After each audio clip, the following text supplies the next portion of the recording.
কাজী নজরুল ইসলামের লেখা এক অনবদ্য কবিতা প্রলয় উল্লাস, যার মানে ধ্বংসের মধ্যে আনন্দ।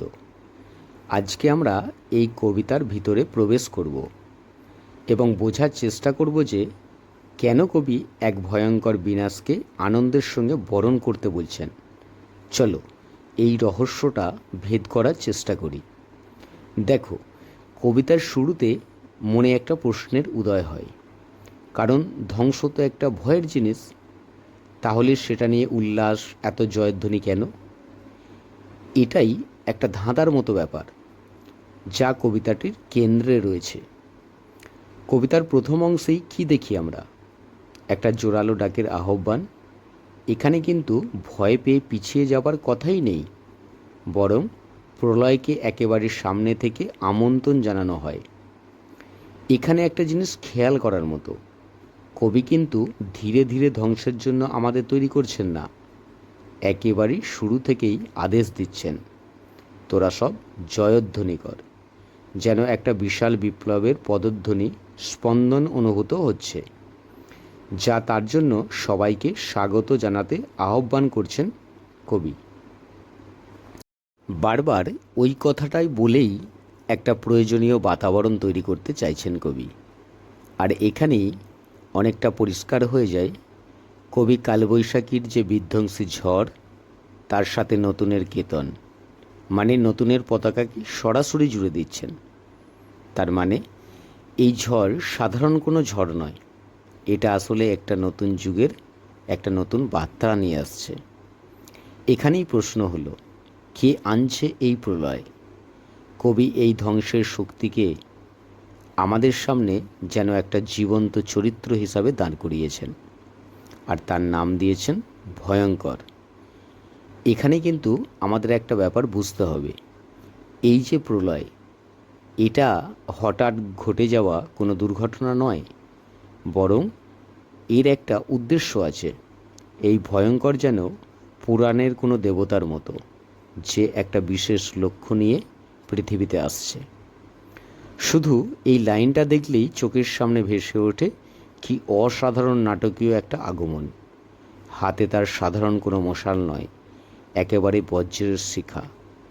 এই চিত্রটা থেকেই বোঝা যায় তার ক্ষমতাকে, মানে তাকে যে থামানো যাবে না, এটাই পরিষ্কার। কিন্তু কবি এখানেই থেমে যাননি।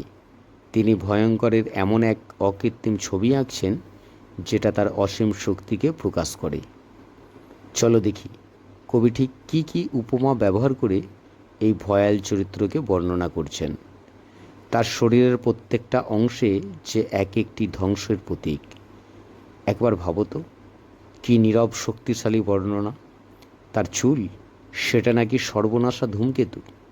কোমরে ঝুলছে রক্তমাখা তরোয়াল, চোখ জ্বলছে 12টা সূর্যের আগুন, আর তার হাসি, সে তো মেঘের গর্জন। সব মিলিয়ে তাকে যেন একটা মহাজাগতিক ধ্বংসের প্রতিমূর্তি করে গড়ে তুলছেন কবি। এতক্ষণ আমরা ধ্বংসের এই ভয়াল রূপটা দেখলাম, কিন্তু এখন আমরা আছি কবিতাটির সেই জায়গায় যেটা সবচেয়ে জরুরি এবং গুরুত্বপূর্ণ, যেখানে কবি ব্যাখ্যা করছেন কেন এই ধ্বংসটা আসলে দরকার। এই একটা লাইনেই যেন পুরো কবিতার সারমর্ম লুকিয়ে আছে। কবি সরাসরি প্রশ্ন ছুড়ে দিচ্ছেন, ধ্বংস দেখে ভয় কেন তোর? প্রলয় নতুন সৃজন বেদন।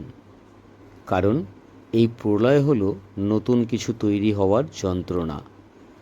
ঠিক যেন একটা নতুন প্রাণের জন্মের আগে যন্ত্রণা সহ্য করতে হয়, এই ধ্বংসটাও ঠিক সেই রকমই, এক নতুন সৃষ্টির প্রসব বেদনা। তারপরেই পুরো ব্যাপারটাই একদম পরিষ্কার হয়ে যায়।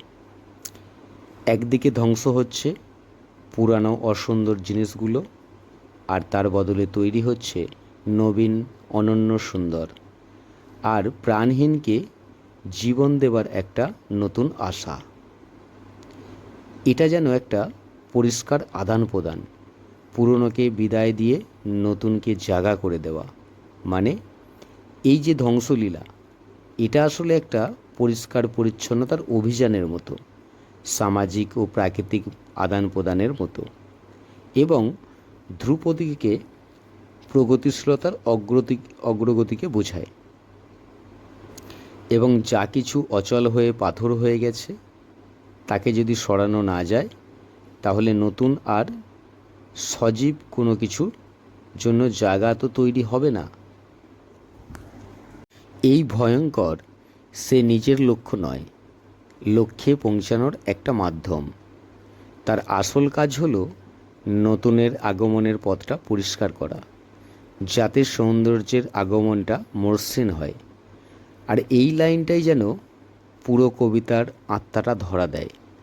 কবি এখানে বলছেন, কাল ভয়ঙ্করের বেশে এবার ওই আসে সুন্দর, কিন্তু তার গায়ে আছে ভয়ঙ্করের পোশাক। এর মানে হলো যে পরিবর্তনটা আমরা এত ভয় পাচ্ছি তার আড়ালে হয়তো লুকিয়ে আছে আমাদের সেই কাঙ্ক্ষিত সৌন্দর্য আর মুক্তি।